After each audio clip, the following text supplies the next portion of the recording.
Hey everybody, I wanted to do a video talking about autism and relationships and that sort of thing. And the person that prompted me to do this is someone called arostheautistic1045, who had done a video a while back taking me to task or challenging me on a few points that I had made in my video, Why Autistic Men Should Remain Single. And I put out a subsequent video reneging on the points that I made in that video, and as I recall, Aros at the time messaged me and wanted to know why I hadn't addressed any of his points directly, and I said, well, I retracted my opinion in that video. I didn't think there was any reason to go into in depth, or I said something like that, I think.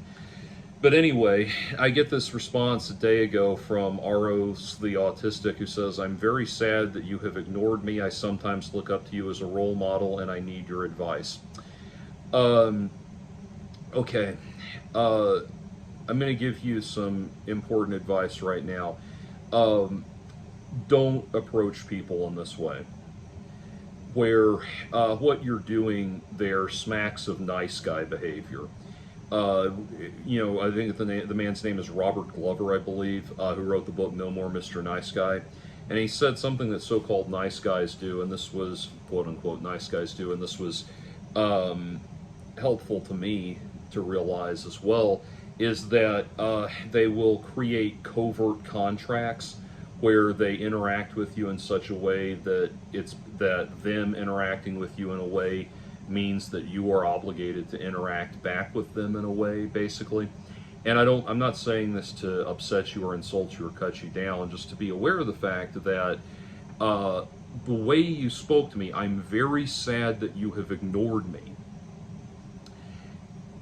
You are suggesting that there is an emotional debt here that does not exist. We do not know each other. We do not know one another. I never said that I was your mentor or a role model to you. I never took on that responsibility.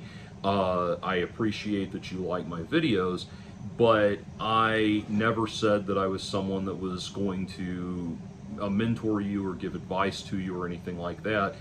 And that's not to say that I'm unwilling, it's to say that we've not established that relationship yet. And so it's not appropriate for you to come to me and say you're very sad about my ignoring you. One, again, we don't have a depth of a relationship that would make me responsible for your emotions to that degree. And two, I've not ignored you. I thought that my retracting the point I was making in the original video ameliorated all of the subsequent points that you made in your video. It's kind of like, it would be kind of like if I said, let's have seafood for dinner, and you said, I think I'm allergic to shellfish for all these reasons, and I said, okay, let's have spaghetti. And you said, but you didn't say anything about you didn't acknowledge specifically all of the reasons that I'm allergic to shellfish. I don't need to. We're not going to have, it's off the table. We're not going to do that anymore. And so that's how I saw it. And just don't do that. As that's one piece of advice that I would give you as an autistic person. Don't do that. Now, coming back around to kind of, I listened back to your video, and to kind of address some of the points you were making, though, you asked me, oh, by the way, one, I am not 42, I'm 40 right now. I started this channel, I think like 2 years after YouTube actually existed, came about back in 2007-ish, and the 42 comes from the fact that Hitchhiker's Guide to the Galaxy by Douglas Adams is one of my favorite books of all time. Anyway, but and at the time I was an atheist at the time, and I was very much embroiled in the atheist versus creationist or evolutionist versus creationist argument happening on YouTube, and so the 42 was a reference to that. But anyway, so the other thing, Aaron, the person I was responding to, was not in his early 20s. He's in his middle 40s. He's actually older than me. But anyway, so one thing I need to acknowledge, and I'll speak to a little more to kind of elaborate on where I was coming from. One of the reasons I realized I need to retract that video and that position, my positions in that video, is that I so much of, while you know, obviously everything I experience in life is born out of being autistic to some degree, because it fundamentally is it fundamentally is a part of how I see the world and how I interact and experience the world. There are things in there that are unique to me. You know, your results may vary, and so it's irresponsible of me to try to put it in, make those sound like universals when you may never encounter them.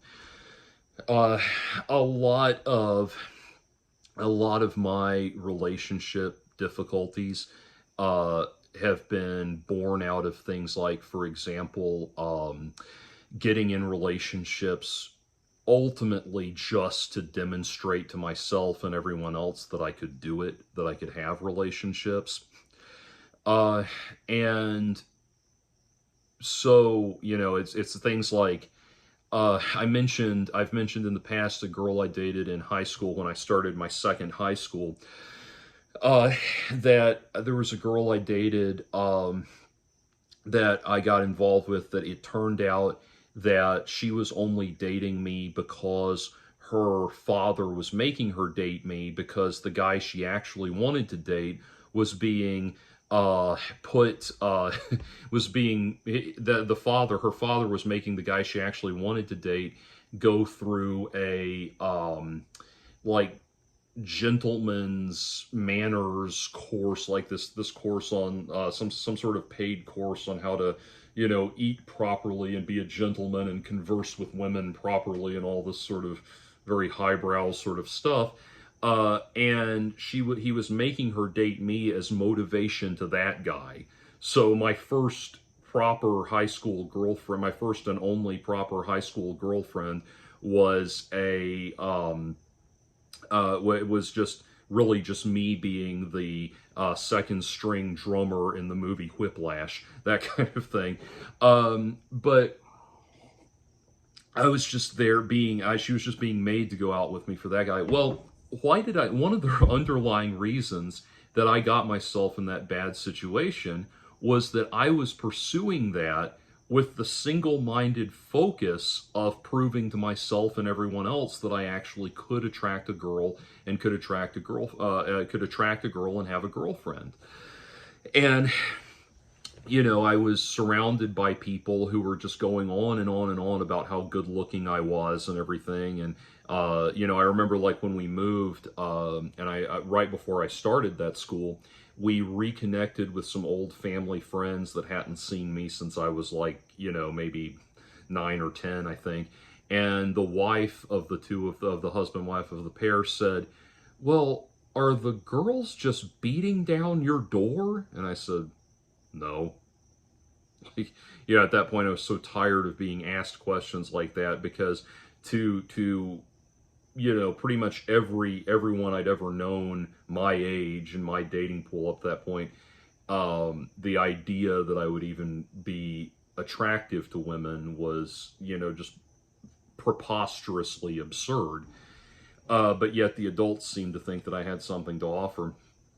And I don't want to go too much into my background about all of this, but I had even then had a little bit of experience with women, just a couple of chance encounters that had resulted in, you know, kisses and holding hands and things like that. Nothing of any great consequence, though. I'd never gotten to the point of having an actual girlfriend. And so my first, you know, why was I having that bad experience? Well, if I'm being honest with myself, it's because I set myself up to have that experience for disingenuous reasons. Something that's taken me a long time to understand is people say, you have to love yourself in order to have respect in a relationship, a satisfying relationship, and all that. You have to love yourself. And I never understood what that meant for a long time. Like, does that mean I'm supposed to have warm, gooey thoughts about myself all the time? And if I ever waver in that fixation, I'll, telegraph to women that I don't love myself? Not really. It's more like things like what I just described, that if I would never tell another person, another person I cared about, oh, you should go get in a relationship you don't want to be in just to prove to yourself and everyone else that you can do it. And so I should extend that same thing to myself. That's what loving myself, that's how to, love myself and give myself the love that I would give to another person I cared about. But anyway, so that's where I have to be honest with you, the viewer, that I've had, while a lot of my problems have been born out of autism, they've also been born out of bad decisions that I made and immature decisions that I made and things like that. So it's not a one-to-one thing like that. You were asking if I thought that that men were going to just watch my one video and swear off of relationships and dating forever. No, I don't think that. I feel like on YouTube or in any forum where we're expressing our opinions, there's an implied tacit understanding that all of this is my opinion. This is just my opinion. Take it for what it's worth. This is how I see the world. It's that kind of thing, and I shouldn't have to.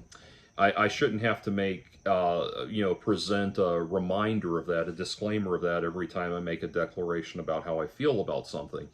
Obviously, I don't think people are just going to take my word for it, especially not with something as outwardly appealing as love and relationships and sex and all of that. So that's where a lot of that comes from. A lot of that confusion and aggravation and all of that comes from. It comes from a lot of things are very frustrating to me. Like as I was thinking about examples of things I would offer in this video, one thing that's difficult for me, or has been difficult for me, is something that you did very much, that I addressed at the beginning of this video, which was sounding desperate. Sounding desperate, some things you can understand when it's obvious that you sound desperate. I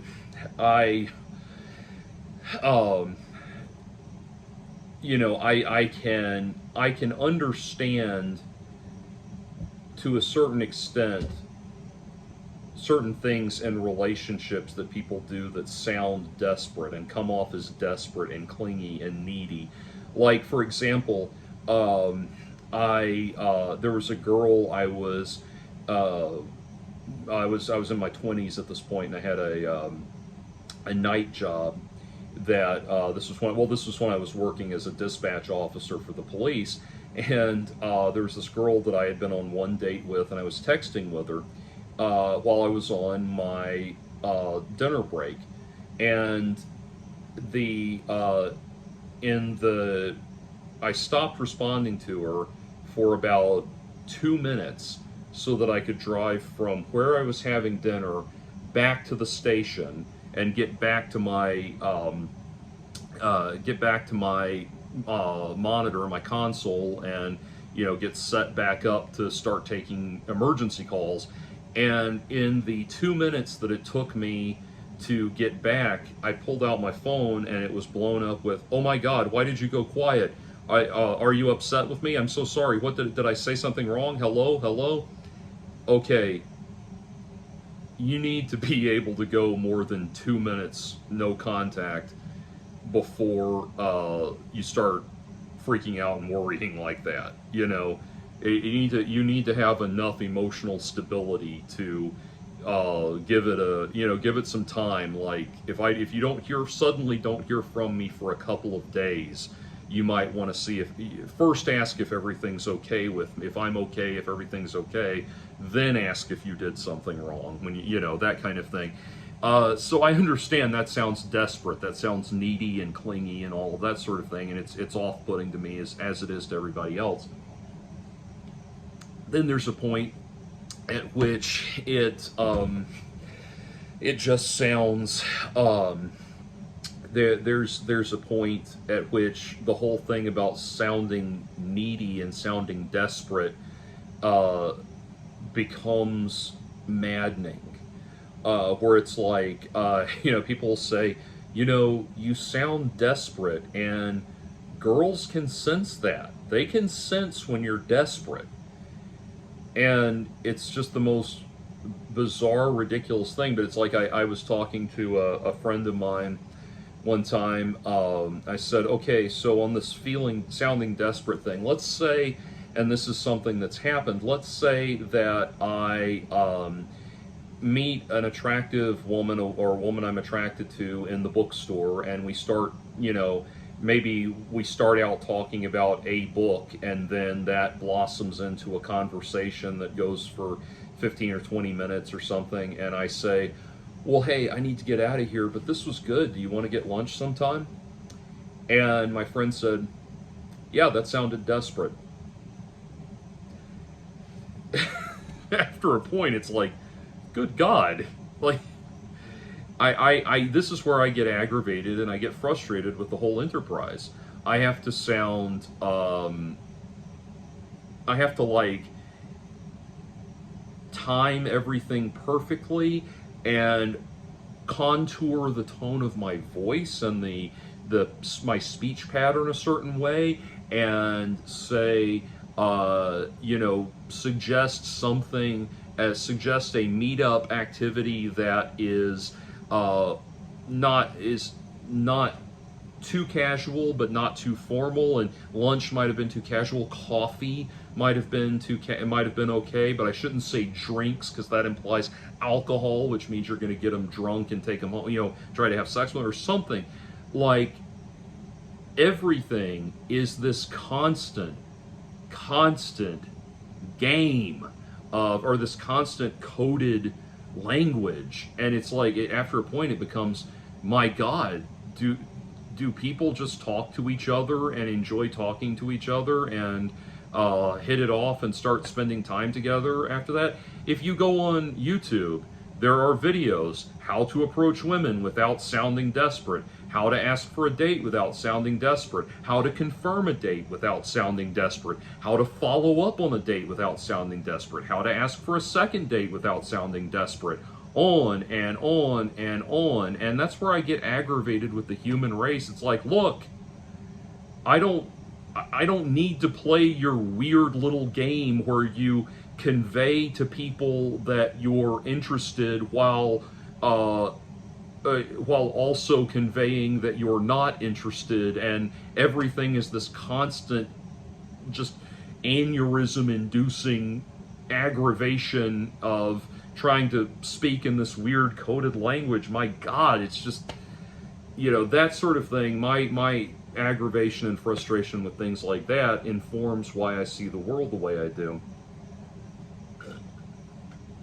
And so it's just it gets aggravating. But the reason I retracted my position was that my video is that I just can't honestly say I don't still want love and a relationship.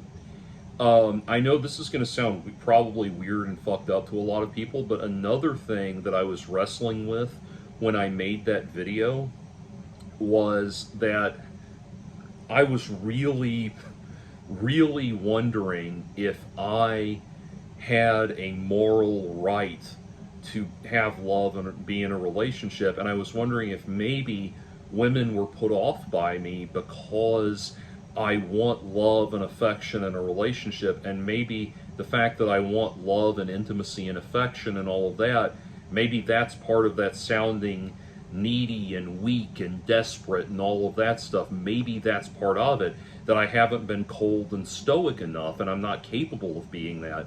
And that because I'm a moral degenerate and a genetic invalid, I'm just precluded from all of it because of that. And I say that because, if I listen to like someone like Matt Walsh, for example, if you listen to Matt Walsh talk about relationships, he will tell you that the purpose of relationships is not for you to be happy, it's not for you to find love, it's not for you to find intimacy or personal fulfillment. And your job as a man, he calls dating a job interview process.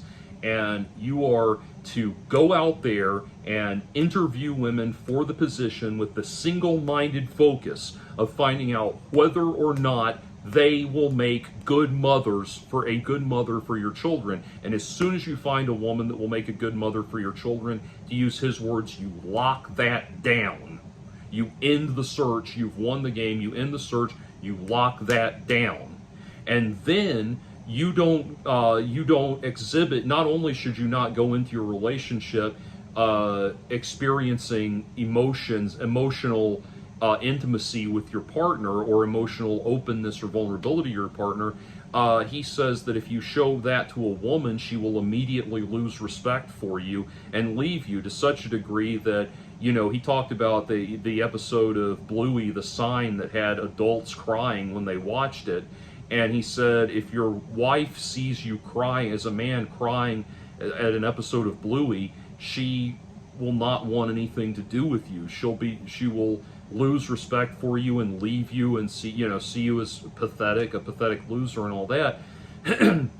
And that your job, as he puts it, he says, this is a gift that you give to your family. It is your job to be strong and resolute and stoic and not betray any degree of emotional weakness, because your responsibility to your family is to seem strong and a protector at all times, and that they need that, they need that from you, and you don't go to them for emotional support or intimacy or anything like that, or connection. You are to be strong all the time. That's what you are, and anything less is not worthy of respect. And the thing is, Matt Walsh has 6 kids and a beautiful wife and a lavish home and millions of dollars in the bank. So, by their fruits you shall know them. He's, by having that attitude where you as a man approach your family and your relationship not as something you want, but as something you have to do because you have a responsibility as a man. God fucking damn it, shut up and get back to work. That has yielded him all of the great joy, that has yielded him the abundant crop of a family life and everything. So is the fact that I want emotional closeness and intimacy and romance and passion with a woman and all of those things, is that off-putting to her fundamentally? Does that just come off as desperate? Am I a moral degenerate? And literally, I'm not being hyperbolic when I say this. I truly wonder if my wanting all of these is an affront to the Lord, an affront to God, because I want all of these things, to have these experiences for myself and for the enjoyment of having them, not so that I can put on this like stoic exterior, emotionless, strong exterior, and go out there and be the protector and provider for my family and all this stuff. I want someone who cares about me, that I can care about them, that we can, hold each other when we're hurting and even when we're not hurting and all of that. And it's like, maybe the fact that I want those things is what seems fundamentally desperate to women. Maybe that's why I am. Maybe that is why I seem desperate, and that haunts me. And maybe that's why people seem to have always regarded the notion of me being in a relationship or being with women as being, or so many people, I should say, have always regarded the notion of me being in a relationship or being with women as being funny and pathetic, and like, why is this, like they literally, my wanting to be in a relationship, I've read what people say about me, my wanting to be in a relationship with a woman draws comparisons to Chris Chan. And Chris Chan and whatever that poor woman's name, Schroeder, Megan Schroeder, the poor one, I think the poor woman that he attached himself to. I hate to say her name because I know she doesn't want the attention, but it's part of Christery at this point. But I draw comparisons to Chris Chan just for even suggesting it. That sort of thing was that kind of thing was informing where I was coming from with that video, and I realized that I was allowing so much of what I was saying was informed by my own personal demons and my own personal self-doubt and things like that. And it was disingenuous of me to be presenting this thing of like, yeah, I don't give a fuck, man. I'm past all that shit. Screw that. That's not legitimately where I was. I have to be honest with myself and honest with all of you that no, I would still like things in a relationship. And it's and I have the relationship I want. I realize it may be hilarious and pathetic that I want all of these things. That I have these things that I want from a woman in a relationship. It may be wholly and completely unrealistic, but it is what I want. And maybe I go my whole life never finding it, but I've learned the hard way that it's much, much better. I will say this, knowing what I want and not finding it is a lot better than getting involved with what I know I don't want in a relationship just so that I can fulfill the need that I have and prove to myself and other people that I can do it. Jim Carrey famously said in his he was giving a commencement speech at a college one time, and he said that his father was a hilarious man, could have made a great comedian, but he didn't think there was any money in it, and so he became a jeweler. He opened a jewelry store, failed at that. It for whatever reason, the business collapsed, it failed, he lost everything. And Jim Carrey said, the point of that is you can fail at what you don't want, so you might as well go after what you do want.